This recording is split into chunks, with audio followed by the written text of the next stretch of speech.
this one.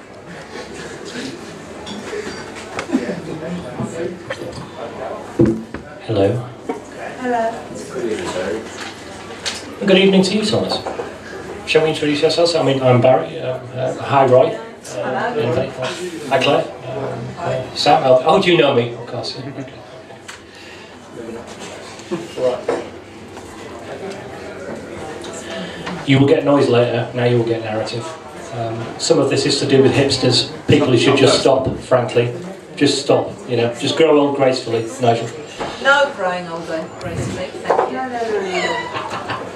Anyway, let's do some stuff. This is called Raining Stones. There is nothing righter than rain in this pious, spiteful, lolling age, where goes aping tweedery eyebrow raised. In belief there remains no other way of killing the pain of pointless days. It's really, really bright stuff, this. Let it fall like stones upon the caps of giddy sleepers spinning lines, fed by giddiest creatures dribbling elegant lisping lies. Let there be no butcher's brella for the turn-colour, bruise-blood, red-top fish wrap seller. I don't know what that's about, but you know, I wrote it anyway.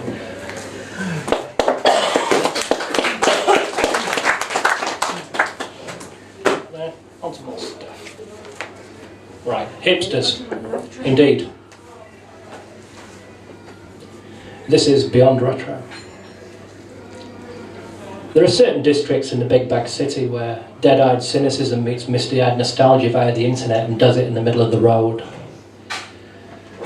Doe-eyed outlanders take time out from their yuccass application and buy the golden ticket to Wonka Town. They hatch fully formed yet uncertain out of subterranean conduits from the suburbs, stepping forth unsteadily, instantly blinded by sensory overload, their poor little heads swim with sharks.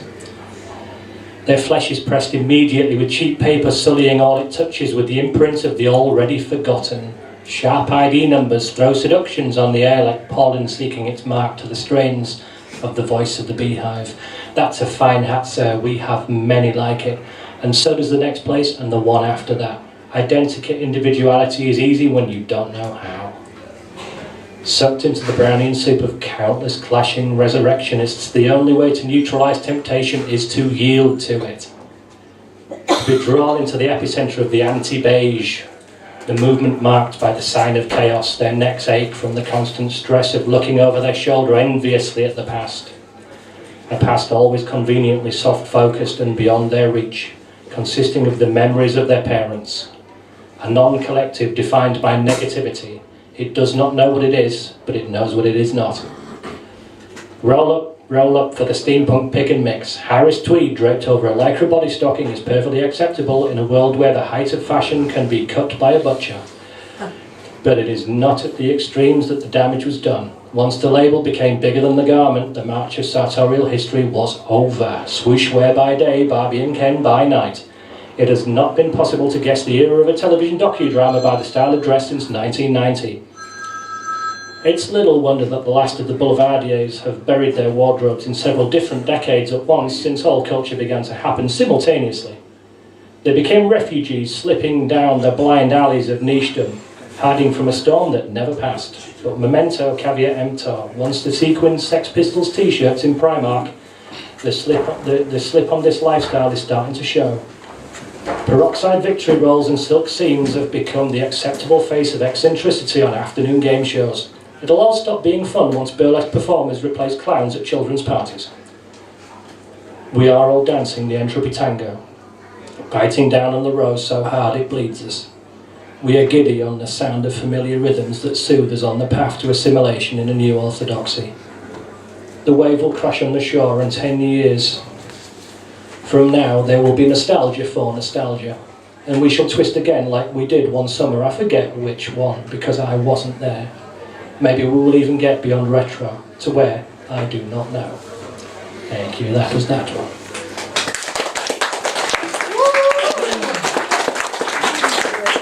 Whooping. Hipsters! Whooping, and well, yes, and I can't get away with those anymore. Anyway, it's called Encore, which is the only thing I ever got an encore for, which is ironic, but I'm not expecting one this evening. You know, that would get boring. That's fine. We'll do it now. Come the spring, antiquarian grandchildren begin to feel the pull of meaning, enticed by fireside tales of something bigger than themselves. From their desks they stray, heeding the siren calls of their elders, gathering in open fields yet still contained. Feeding their heads with song and substance, they yearn for sky-clad minds, if only for a fleeting time. Eyes closed, they sway to old melodies summoned up by those who have survived, still Leoline in their winter weeds. And Alice passes through the merry throng, her bourbon breath upon the shoulders of the thirsty, whispering her invitations. Come taste the band, my children, drink it all the way down. There's more to come in the encore, baby, as she fills their glass with lies. They sup deep this blood-red vintage to fortify them on a shared trip to a destination that they can never reach. You can slug it, eat it, or breathe it in, but the truth remains, it's yesterday no more. And still she plies them through this, though she sees what they cannot. The bottle is nearly empty, my droogies, savour the taste of those last few drops, sour though they've become. Let the bands play on, for the money, for the kicks, for they know no life but this. These lives are ending and we must make peace with it. But beware Alice moving through the fair, my friends, for she is not what she appears. The velvet and the mirrors cannot erase the days that passed since the colours in her hair were just for show. Dance with her if you will, my dewy retromentalists, but when the lights go up you will see what she's become. Can't you see the faded ribbons? Can't you see the fading flesh? Take her hand and take her home, let her rest her head and shoot the breeze. But she'll leave you in the darkness with no more than warm flat champagne memories. We cry encore for deeds we did not see. I cannot remember the 60s, I wasn't there. But I thank its faces for the days nonetheless. I have seen my professors kneel at the feet of brotherly love, clutching the sacred disc beneath their arm, with mud upon their tweeds and tears upon their cheeks. The lesson was that forever changes, but heed it they cannot. The writing has long been on the wall for a tripping generation, but we are coming down now and it is visible at last. St. Paul stood tall and struck the chord that was heard around the world. All nations held hands in readiness for the karaoke of the authentic. He had them in his hands and spoke, but the voice of tearful yesterdays broke, coughing only dust. There was a portrait in the attic weeping blood out of its ears. Lear sat naked on his stool and conscious of his fate. They cry encore with all their might, while the band remains to hear it. But when silence falls and no chord is struck, we must leave the field and bear it. You may call encore, you may call for wine. You could go ask for Alice. But shout it loud, brother, she's been 6 feet down since long, long ago.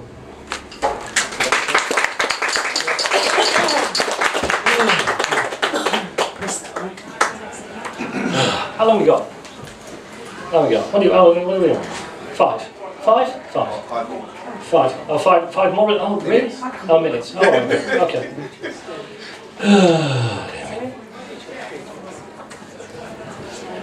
The Duchy of Car 3 of 8.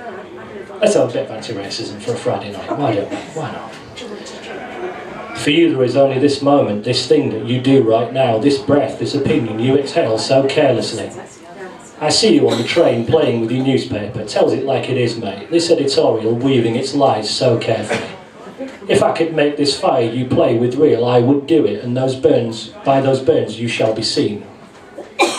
You talk about history, our race, the way things were 20 years past, but it is yours and yours alone, my little Englander. It is a drop of rain, it came, it went, no more than that. If I could turn your words to shit so that you would choke on them and feel its taste, I would do it, the stink never fading, and by its taint you shall be known. The appeal to my accident of birth accused me of treason, clearly mistaking me for one who was as white as you. You seek a mirror for all your prejudices, your insecurities. But that is not me, my confidant, for a colour is all we share. If I could make your thoughts tattoos, I would do it. This table turned, and by your skin you shall be shunned. Indeed.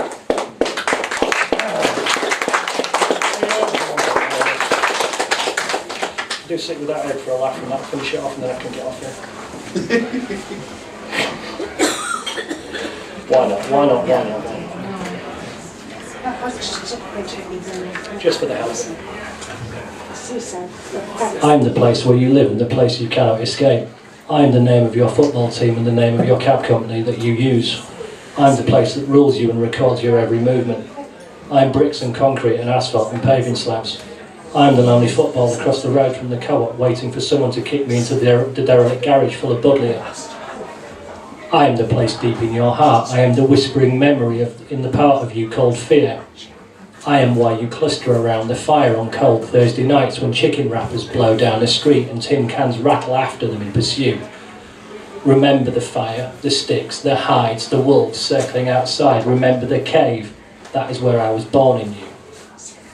The priests made me stone, made me tall. I was mighty. They carved me with fierce beasts and green men, inspiring awe and silence in the face of promised damnation. My stone is quiet now. It broods. It contemplates its fate. Growing black and crusted with time, posing for photographs in new rituals where people talk and talk and talk and walk away. A rock is placed across the entrance and no one is coming out. Gods came, gods went, situation vacant. Men with whiskers and attributes for names made me brick, wearing plaid suits. They wrought the world in their image, piling brick upon brick till the earth could only retreat. And their creatures poured forth each day at the whistle's call, but there were never enough. I grew till all was slate beyond the imagination of men. And the great men named me for other great men, claiming a dominion that was never dark. But the sun did set, and I was named for battles, not men. And the tide of hubris that carved emblems atop doors washed back. And the world came to me as though in a dream, and I welcomed them, but it got cold. My coat of pebble-dashed ugliness would not defend me. The palindrome came and adorned me with designer jewellery, but kept me hungry. And the people wrote their thoughts upon me, solly as a cunt, apparently. And in the night I shiver as the people slip away. The woman on the television showed them how. The others huddled by the co-op near the ball. The corner pub is shuttered with a tree stuck out the gutter. There's a ticket in the window across the road. If this flag offends you, then maybe you should move. I think that I shall come apart if the people come unglued. I am the place you were stuck. The wind whistles through windows that don't shut. I am modernised. I have an action plan. Logos circle in anticipation of official signage. I am demolished. I am having a renaissance. I am a gateway. I am only 40 minutes from London. They leave me every day. I am brown steel windows. So many dogs. I have ceased to have a purpose. They have forgotten the cave. I am bags fluttering in trees. One nation under Tesco. I am external furniture for the kids to play on. I am deserted after 6 o'clock. I am pedestrianised to minimise casualties. I am World Heritage. I am a museum. I am not in their heart anymore. They live in me, but I do not live in them. There are no wolves. They only fear each other. I am having a nervous breakdown. So many dogs. Please keep quiet. I placed it for a reason. It holds my memories. It holds my past, present and future. My time is up. The goal is open. Strike for the wilderness and let me go so that we may start again. This city has no head. Thank you.